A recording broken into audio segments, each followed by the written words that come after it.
अस्सलाम वालेकुम। ये आज का पहला लेक्चर है असेंबली लैंग्वेज के बारे में। और इस सेमेस्टर में हम जो ऑनलाइन क्लासेस हैं वो सारी रिकॉर्डेड होंगी। तो जितनी क्लासेस ऑनलाइन है वो मैं सारे रिकॉर्ड करके आपको अपलोड करता रहूँगा और कोशिश करेंगे कि जितना कवर हो सके ऑनलाइन वो कवर करेंगे। फिर जब अगर फ़िज़िकल क्लासेस स्टार्ट हो जाएं तो बाकी उधर कंटिन्यू करेंगे।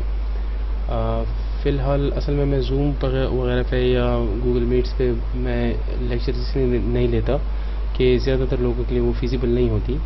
और मोस्टली आप सब जो है तो क्योंकि LMS पे भी बाद में देखते हैं, तो इस वजह से आपको मैं ये रिकॉर्ड करके दे रहा हूँ। तो मेक श्योर कि ये आप देखें और फिर इसी के अकॉर्डिंग आपको अगर कोई क्वेश्चन है, कोई मसला है, तो आप मुझे ईमेल पे बता सकते हैं या LMS पे भी इवन बता सकते हैं। ठीक है, तो लेट्स बिगिन। ये जो कोर्स है असेंबली लैंग्वेज का, तो इसकी कुछ मटेरियल मैं आपको LMS पे अपलोड भी कर दूंगा और गूगल ड्राइव पे भी मैं रख के आपके साथ लिंक शेयर कर दूंगा इंशाल्लाह। ठीक है, तो जो बुक हम इसमें फॉलो करेंगे वो ये असेंबली लैंग्वेज प्रोग्रामिंग की बुक है। ये मैं आपको अपलोड कर दूंगा और इसमें ये तकरीबन कोई 8 या 10 चैप्टर्स हैं।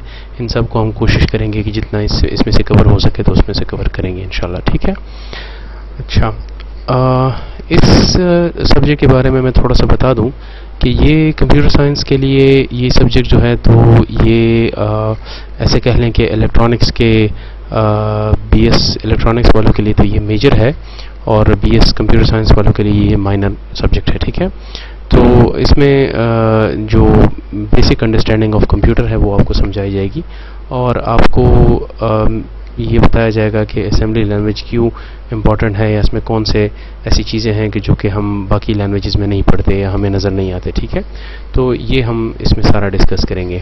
अच्छा, अब इसके बारे में मैं थोड़ा सा बता देता हूँ कि इस बुक में क्या कुछ है। ये वर्चुअल यूनिवर्सिटी का जो कोर्स है बिलाल हाशमी साहब पढ़ाते हैं, उन्होंने ये बुक खुद लिखी है और it's a relatively smaller books. इसमें लेस देन 200 पेजेस हैं, इतनी बड़ी बुक नहीं है और इसमें तकरीबन कोई 8 या 10 चैप्टर्स हैं। ठीक है, हमने तो मेरा नहीं ख्याल हम सारे कवर करेंगे, लेकिन कोशिश करेंगे कि इतना कवर कर लें कि आपको अगर किसी जगह पर असेंबली लैंग्वेज की ज़रूरत पड़े तो आप इसमें से कोई अपना मतलब आप इसको एटलीस्ट समझें। ठीक है, तो इस वजह से इट इज़ वेरी इंपॉर्टेंट। ये जो बुक है इसमें जो पहला चैप्टर है वो इंट्रोडक्शन टू असेंबली लैंग्वेज है, फिर दूसरा चैप्टर एड्रेसिंग मोड्स हैं, फिर ब्रांचिंग है, इसके बाद बिटवाइज मैनिपुलेशन है और फिर सब रूटीन्स हैं। तो पिछले साल या उससे पिछले साल जब मैं पढ़ा रहा था तो हमने 5 चैप्टर्स कवर किए थे। कोशिश करेंगे इस दफ़ा थोड़ा सा आगे जाएं क्योंकि ये भी सारे काफ़ी इंपॉर्टेंट टॉपिक्स हैं।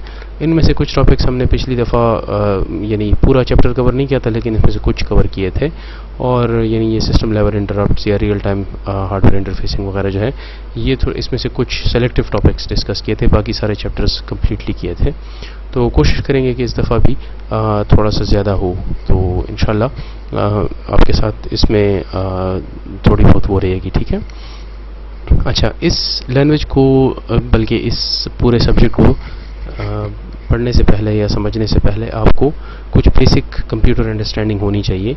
उसके बाद ही हम इस चैप्टर को या इस सब्जेक्ट को स्टार्ट कर सकेंगे। और इसमें हम ये एज्यूम करते हैं कि आपको बेसिक कंप्यूटर आर्किटेक्चर का या तो पता हो या हम बताएंगे। जैसे कि इसमें जो बिल्कुल पहला टॉपिक है वो है बेसिक कंप्यूटर आर्किटेक्चर। तो यू शुड नो कि what basic computer architecture is, what register is and what are several types of instruction of that your processor supports. तो इस वजह से ये सारे हम इसमें डिस्कस करेंगे। ठीक है, अच्छा, तो लेट्स बिगिन।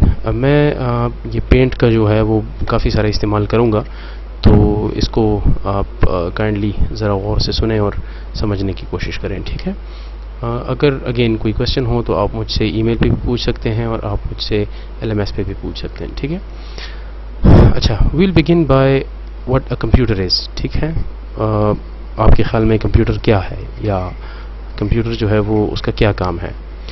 तो कंप्यूटर जो है वो एक इलेक्ट्रॉनिक डिवाइस है और यानी ये बिजली से चलती है और यानी डीसी करंट से चलती है, ठीक है। और इसका काफ़ी सारे यानी इसको हम इनपुट देते हैं, ठीक है। यानी हम इस फर्ज कर लें ये एक कंप्यूटर है, तो इसको हम कोई इनपुट देते हैं, ये इस इनपुट पर कोई प्रोसेसिंग करता है और फिर ये प्रोसेसिंग करके हमारे लिए आउटपुट जनरेट करता है, ठीक है। तो बेसिक कंप्यूटर का काम क्या है कि आपके किसी दिए हुए इनपुट को प्रोसेस करके उससे कोई आउटपुट जनरेट करना, ये आपके कंप्यूटर का काम है, ठीक है।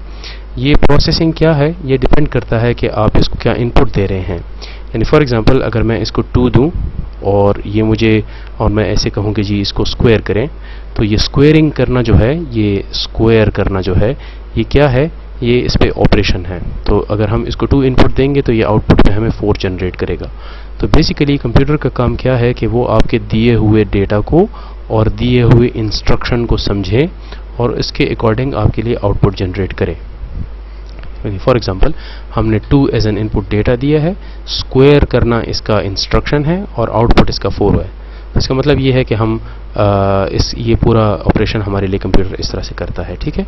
ये इंस्ट्रक्शंस किस तरह से देंगे, इसको समझाएंगे किस तरह से कि जी स्क्वायर कैसे करना है। सिमिलरली हमने इनपुट कैसे देना है, इनपुट इसको समझाना कैसे है कि इस इनपुट के साथ क्या करना है। फिर आउटपुट का हम बताएंगे कि जी ये प्रिंटर पे प्रिंट करना है या स्क्रीन पे प्रिंट करना है, या स्क्रीन पे प्रिंट करते वक्त इसको किसका कलर फॉर एग्जांपल कौन सा रखना है, या कहाँ पे ये प्रिंट होना है, लार्जर स्क्रीन पे कैसे प्रिंट होगा, छोटी स्क्रीन पे कैसे प्रिंट होगा। ये सारी इन्फॉर्मेशन हम आपके प्रोसेसर को देंगे, आपके कंप्यूटर को देंगे, इसको समझाएंगे, ये सारा कुछ समझाएंगे, इसका डेटा भी समझाएंगे, इसके इंस्ट्रक्शंस भी समझाएंगे और इसके आउटपुट का तरीका भी समझाएंगे। तब ही आपका कंप्यूटर जो है वो आपके लिए मीनिंगफुल आउटपुट जनरेट कर सकता है, ठीक है। तो कंप्यूटर का काम क्या हुआ कि वो it takes input and it outputs something, ठीक है, according to the input और according to the instruction that you forward। तो ये 2 काम हैं आपके कंप्यूटर के, ठीक है। अच्छा, तो अब इसके बाद जो वो है, अब कंप्यूटर के अंदर ऐसा क्या है कि ये सारे ऑपरेशंस कर सकता है। तो आपने अपने इंट्रोडक्शन टू कंप्यूटर के कोर्स में ये पढ़ा होगा कि आपके कंप्यूटर के अंदर कुछ इम्पॉर्टेंट चीज़ें हैं।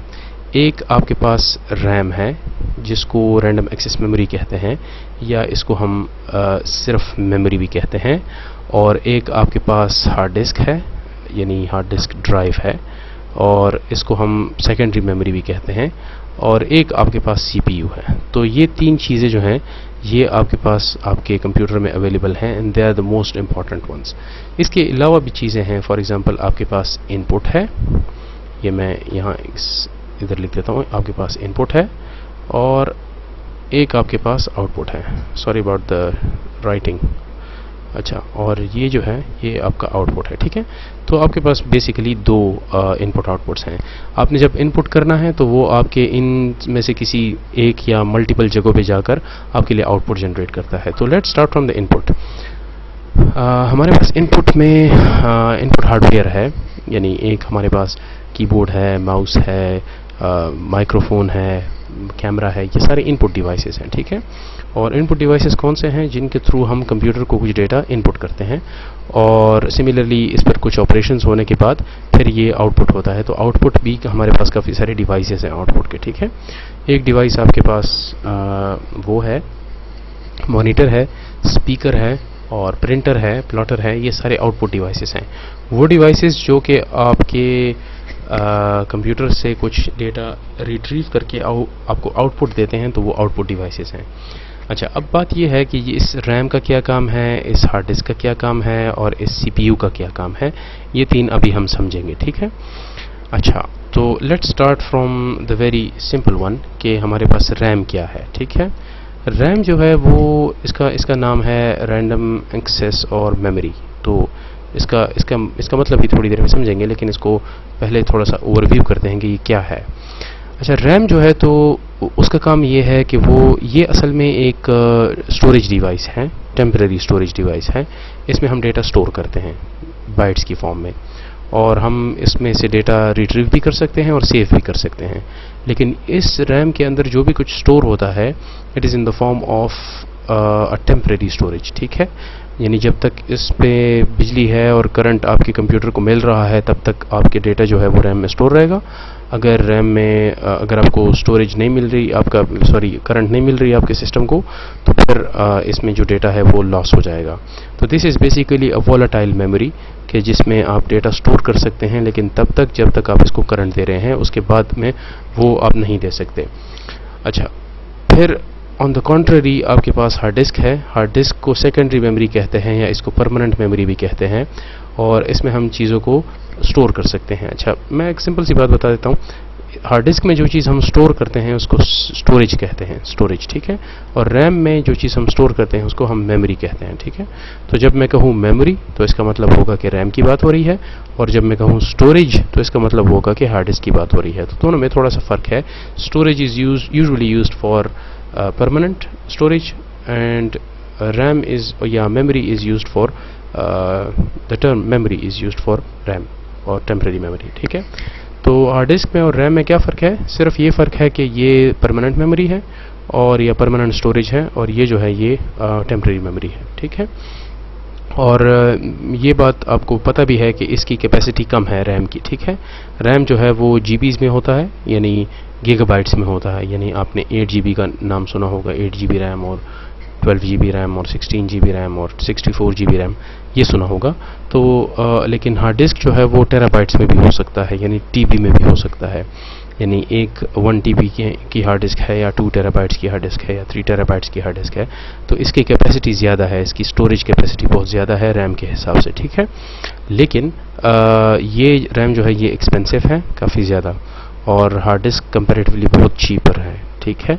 यानी आप 2 GB की रैम लेंगे तो आपको कोई फॉर एग्जांपल 4000 रुपये की पड़ेगी, और अगर आप क्या है 20 GB की या 80 GB की या इवन 1 टेराबाइट की हार्ड डिस्क भी लेंगे तो आपको कोई 4000 या 3000 की पड़ेगी, ठीक है। तो कहने का मतलब ये है कि हार्ड डिस्क जो है वो कंपैरेटिवली चीपर है, लेकिन रैम कंपैरेटिवली बहुत ज़्यादा फास्ट है, बहुत ज़्यादा तेज़ है। किससे तेज़ है? आपके वो है ये जो हार्ड डिस्क है इससे काफ़ी ज़्यादा तेज़ है। इसकी कैपेसिटी कम है, यानी इसमें स्टोरेज कैपेसिटी कम है, लेकिन ये बहुत ज़्यादा तेज़ है। और आपके पास जो हार्ड डिस्क है उसकी कैपेसिटी बहुत ज़्यादा है, लेकिन ये कंपैरेटिवली स्लोअर डिवाइस है। तो ये ट्रेड ऑफ है आपके उसके बीच में।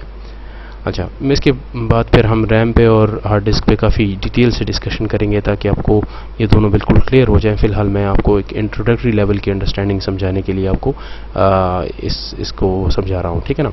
अच्छा, CPU क्या है? ये आपको पता है कि हम इसके थ्रू आपके इंस्ट्रक्शंस को रन करते हैं, या ये जो कंप्यूटर प्रोसेसिंग करता है ये सारा CPU करता है। This is a brain of your computer, ठीक है। और यानी ये आपके इनपुट को समझता है, आपके लिए स्टोरेज ये करता है, आपके लिए आउटपुट ये जनरेट करता है, आपके इंस्ट्रक्शंस को ये समझ सकता है, आपके इंस्ट्रक्शंस को ये रन करता है। ये सारे काम जो हैं ये CPU के हैं। तो CPU is actually a very important device in your computer, जो कि आपके लिए इनपुट भी लेता है, उसको समझता भी है, उसको स्टोर कर सकता है, उसको मेमोरी में ले जा सकता है, उसको मेमोरी से दोबारा लाया जा सकता है CPU में। और ये this is a very central device that performs several operations. It acts as a brain of your computer. तो इस वजह से ये काफ़ी important device है, ठीक है।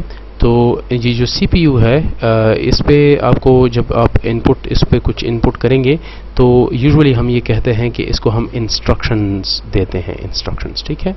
ये इंस्ट्रक्शंस क्या है, या ये हम किस तरह से देते हैं, या ये किस तरह से इन इंस्ट्रक्शंस को समझता है, ये असेंबली लैंग्वेज का काम ही यही है कि मैं आपको इस पूरे सब्जेक्ट में ये समझाऊंगी आपके दिए हुए प्रोग्राम को आपका CPU कैसे समझेगा, ठीक है।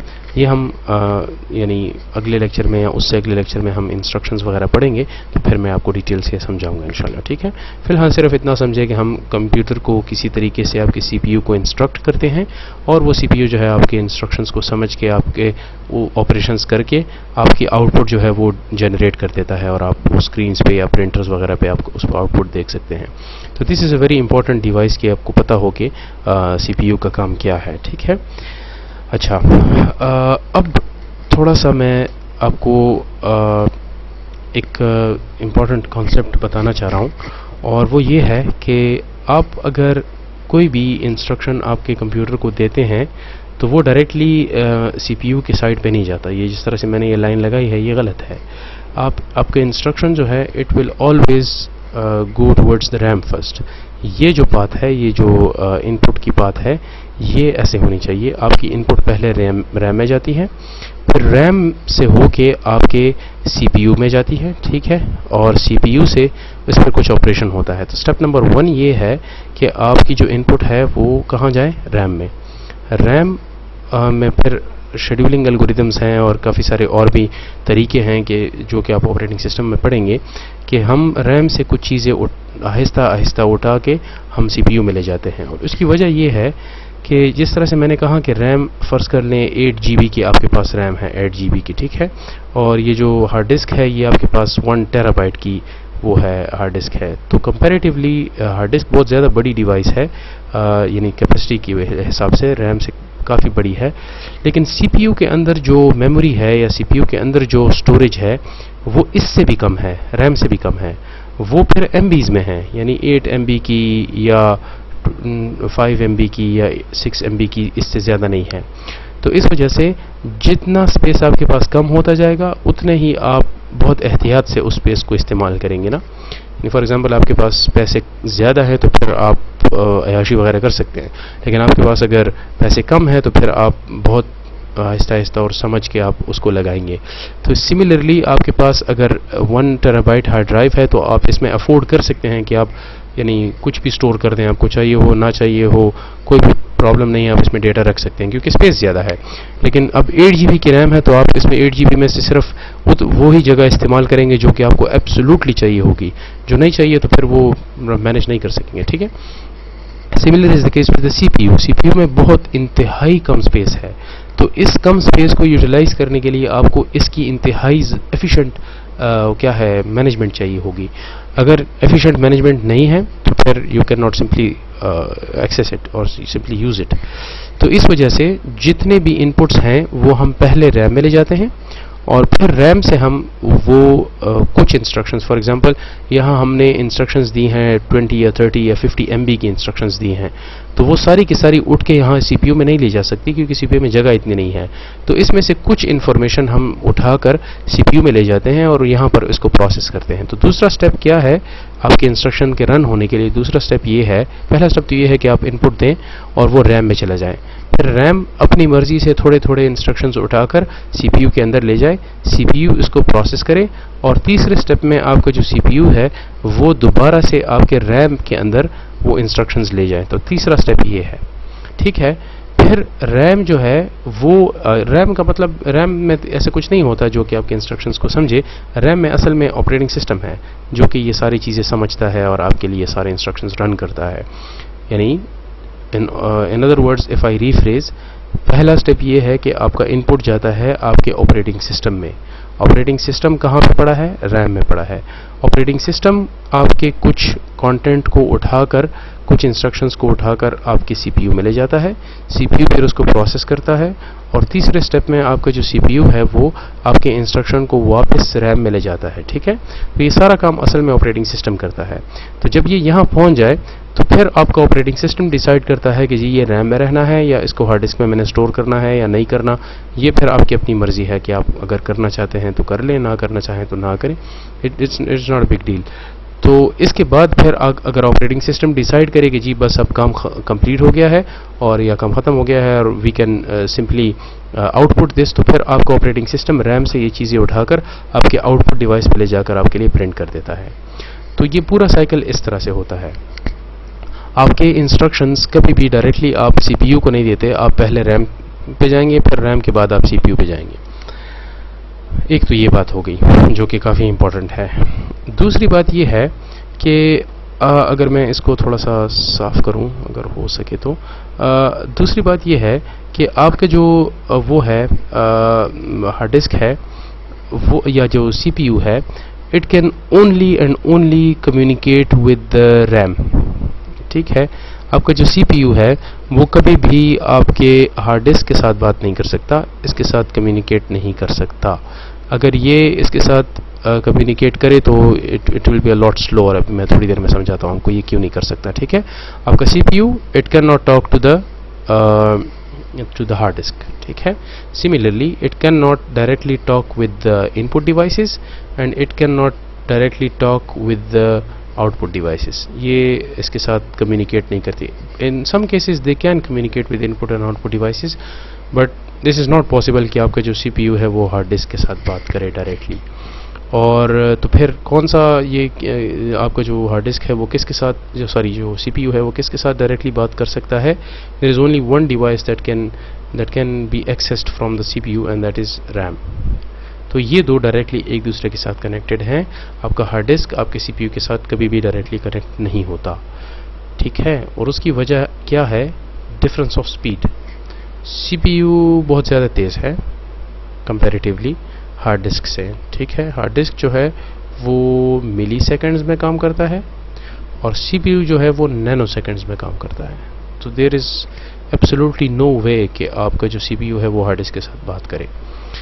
यानी आप CPU कहेगा कि जी मुझे डेटा चाहिए हार्ड डिस्क से, और हार्ड डिस्क जो है वो डेटा के ढूंढने में इतना ज़्यादा टाइम लगाएगा कि CPU जो है वो बिज़ी नहीं रहेगा। तो जब CPU बिज़ी ना हो तो आपका पूरा सिस्टम कोलैप्स कर जाता है। तो इस वजह से they can not directly communicate. RAM की जो स्पीड है वो भी नैनो सेकेंड्स में है, ठीक है। ये CPU जो है वो मेरे ख्याल में 2 से लेकर 8 नैनो सेकेंड्स तक है, यानी काफ़ी तेज़ है। और रैम जो है वो मेरे ख्याल में डिपेंड करता है कि रैम में कहाँ पे डेटा पड़ा है, डिपेंड करता है, लेकिन it is from 10 nanoseconds to 50 और 60 नैनो सेकेंड्स। तो फिर भी नैनो सेकेंड्स हैं, कंपैरेटिवली इससे बहुत स्लो है, लेकिन फिर भी इतना है कि कम से कम आपको थोड़ा बहुत काम हो जाता है, ठीक है ना। तो इस वजह से ये दो एक दूसरे के साथ कम्युनिकेट कर सकते हैं, लेकिन हार्ड डिस्क और CPU कम्युनिकेट नहीं करते, एक दूसरे के साथ बात नहीं कर सकते।